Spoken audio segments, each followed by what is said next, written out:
नमस्कार दोस्तों, IAS point में आपका स्वागत है। मैं हूं उत्कर्ष सिंह। आज हम बात करने वाले हैं संयुक्त राष्ट्र सुरक्षा परिषद में भारत की जीत पर। सबसे पहले बात करते हैं कि चर्चा में क्यों है। हाल ही में संयुक्त राष्ट्र सुरक्षा परिषद United Nations security council UNSC ने पाकिस्तान द्वारा दो भारतीय नागरिकों को यूएनएससी 1267 प्रतिबंध समिति के तहत आतंकवादी घोषित किए जाने की मांग को रद्द कर दिया है।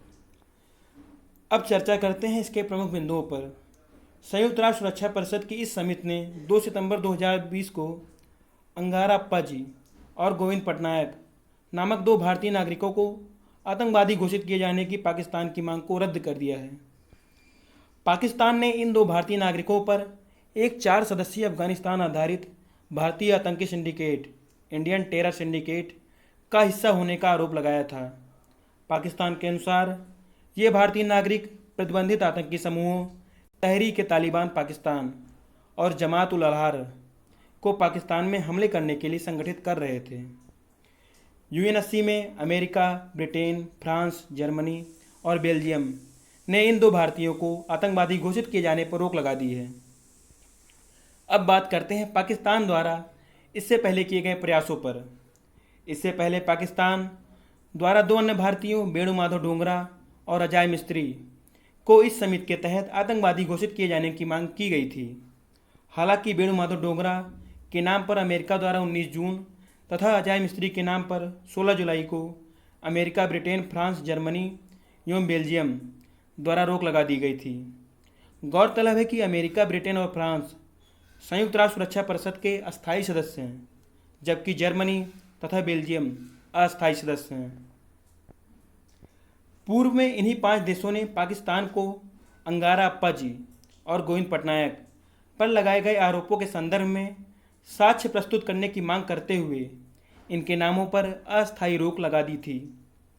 पाकिस्तान ने हाल ही में दावा किया कि उसने संयुक्त राष्ट्र महासचिव की आतंकवादी गतिविधियों के कारण अंतर्राष्ट्रीय शांति और सुरक्षा को खतरा नामक रिपोर्ट पर सुरक्षा परिषद की खुली बहस में एक बयान दिया था, जिसमें उसने भारत पर 4 प्रकार के आतंकवाद का आरोप लगाया था।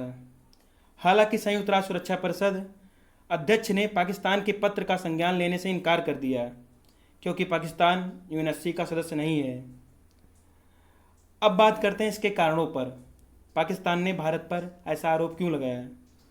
भारतीय अधिकारियों के अनुसार पाकिस्तान का यह कदम एक बड़ी रणनीति का हिस्सा है, जिसके माध्यम से वह वर्ष 2021-22 में संयुक्त राष्ट्र सुरक्षा परिषद में भारत के कार्यकाल के शुरू होने से पहले विवाद फैलाने का प्रयास कर रहा है।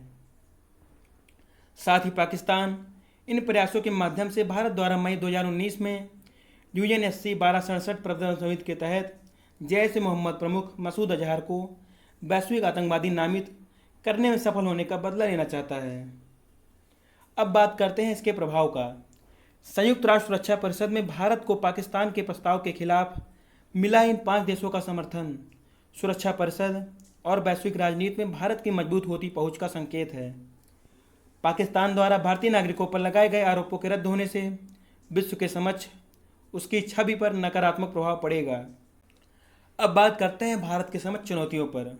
पाकिस्तान द्वारा भारतीय नागरिकों पर लगाए गए आरोपों को रद्द करने में अमेरिका, ब्रिटेन और फ्रांस प्रमुख थे, जो इस बात का संकेत है कि सुरक्षा परिषद के अन्य 2 अस्थायी सदस्यों चीन और रूस ने पाकिस्तान के प्रस्ताव को रोकने का प्रयास नहीं किया।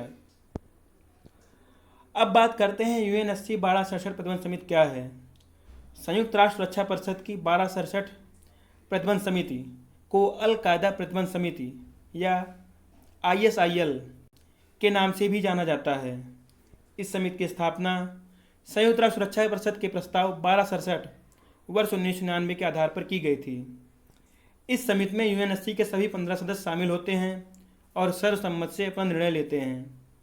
यह समिति यूएनएससी प्रस्ताव के मानदंडों के अनुरूप संबंधित व्यक्तियों और समूहों को चिन्हित करने तथा उन पर प्रतिबंधों के कार्यान्वयन को देखरेख करती है। यह समिति प्रतिबंधों के कार्यान्वयन पर सुरक्षा परिषद को वार्षिक रिपोर्ट देती है। अब बात करते हैं आगे की राह पर। यूएनएससी में पाकिस्तान के प्रस्ताव के खिलाफ भारत को अमेरिका, ब्रिटेन, फ्रांस, जर्मनी और बेल्जियम जैसे देशों का समर्थन मिलना भारतीय विदेश नीति की एक बड़ी सफलता है।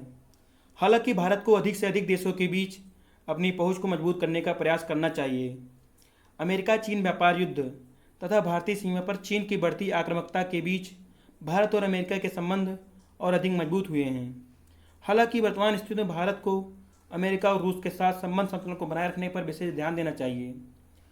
अगर वीडियो से कुछ भी जानकारी मिले तो वीडियो को लाइक कीजिए, दोस्तों में शेयर कीजिए और चैनल को सब्सक्राइब कीजिए। धन्यवाद।